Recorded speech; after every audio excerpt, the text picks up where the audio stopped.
এ কি? এই যে দেখছি সাপটি গাছের ডালে আটকা পড়ে খুব কষ্ট পাচ্ছে। কারা তোমরা? আমাকে বাঁচাও, আমাকে বাঁচাও, আমার যে খুব কষ্ট হচ্ছে। তিন মাথাওয়ালা জলপরি, আমার দিদিকে বাঁচাও, ওর উপর থেকে গাছের ডালটি সরিয়ে দাও। ঠিক আছে, আমি এক্ষুনি আমার জাদু শক্তি দিয়ে গাছের ডালটি সরিয়ে দিচ্ছি। এই কথা বলে তিন মাথাওয়ালা জলপরি তার জাদু শক্তি দিয়ে গাছের ভাঙা ডালটি সাদা সাপের উপর থেকে খুব সহজেই সরিয়ে দেয়। কিন্তু আঘাতের কারণে সাদা সাপটির গা কেটে গিয়ে রক্ত বেরোতে থাকে। ভাই, আমি একটু এগোতে পারছি না, আমার খুব ব্যথা করছে।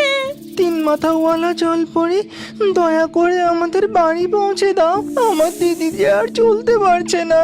আমি যে এই জল ছেড়ে স্থলভাগে উঠতে পারি না, না হলে আমি তোমাদের অবশ্যই বাড়ি পৌঁছে দিয়ে আসতাম। কিন্তু তোমরা চিন্তা করো না, আমি কিছু একটা ব্যবস্থা করছি। ঠিক তখনই তিন মাথাওয়ালা জলপরি ওই পথ ধরে একজনকে যেতে দেখে। ও ভাই, ভাই এইদিকে একবার আসবে? ওরে বাবা, এ কি দেখছি আমি! নদীর জলে যে এক তিন মাথাওয়ালা জলপরি, সে আবার আমায় ডাকছে। আমরা খুব বিপদে পড়েছি, আমাদের একটু সাহায্য করো।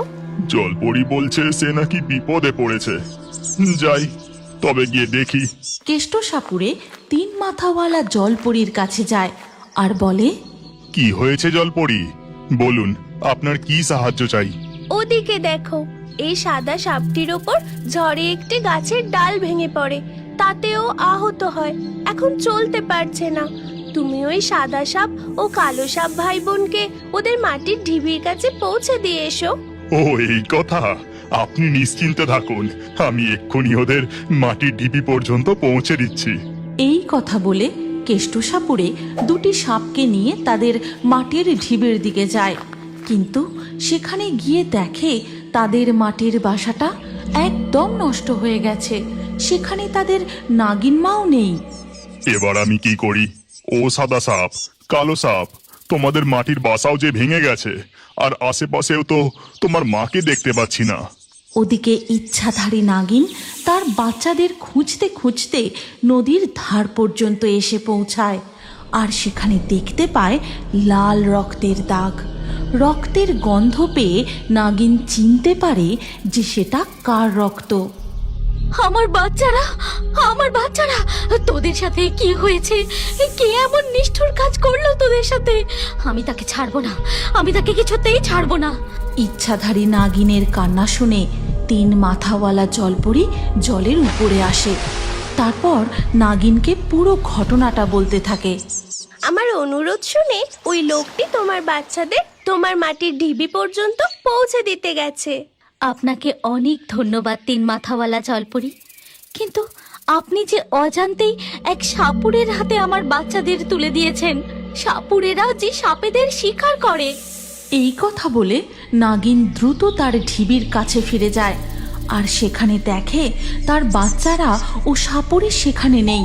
ততক্ষণে কেষ্টসাপুরে সাদা ও কালো সাপ দুটিকে নিয়ে তার বাড়ি ফিরে। গিন্নি, ও গিন্নি, তাড়াতাড়ি জড়িবুটির পাত্রটা এদিকে নিয়ে এসো। জড়িবুটির পাত্র? কি হলো গো তোমার? তোমাকে কোনো সাপে কাটেনি তো? না গিন্নি, দেখো, এই সাদা সাপটি খুব আঘাত পেয়েছে, রক্ত বেরোচ্ছে, তাড়াতাড়ি এর চিকিৎসা না করলে মারা যাবে। এরপর সাপুরে এক বিশেষ জড়িবুটি সাদা সাপটির ক্ষতস্থানে লাগিয়ে দেয়। ওদিকে তখন ইচ্ছাধারী নাগিন, আমি ওই সাপুরের শরীরের গন্ধ এই দিক থেকেই পাচ্ছি, ও এই পথেই হেঁটে গেছে। আজ আমি ওই দুষ্টু সাপুরেকে কিছুতেই ছাড়বো না। এই কথা বলে ইচ্ছাধারী নাগিন কেষ্টসাপুরের গন্ধ অনুসরণ করে তার বাড়ির দিকে রওনা দেয়। এই গল্পের পরবর্তী পর্ব যদি তুমি দেখতে চাও তাহলে কমেন্টে নেক্সট পার্ট অবশ্যই লিখো, আর আমাদের রিও বার্ডস ফেসবুক পেজটি এক্ষুনি ফলো করে নাও।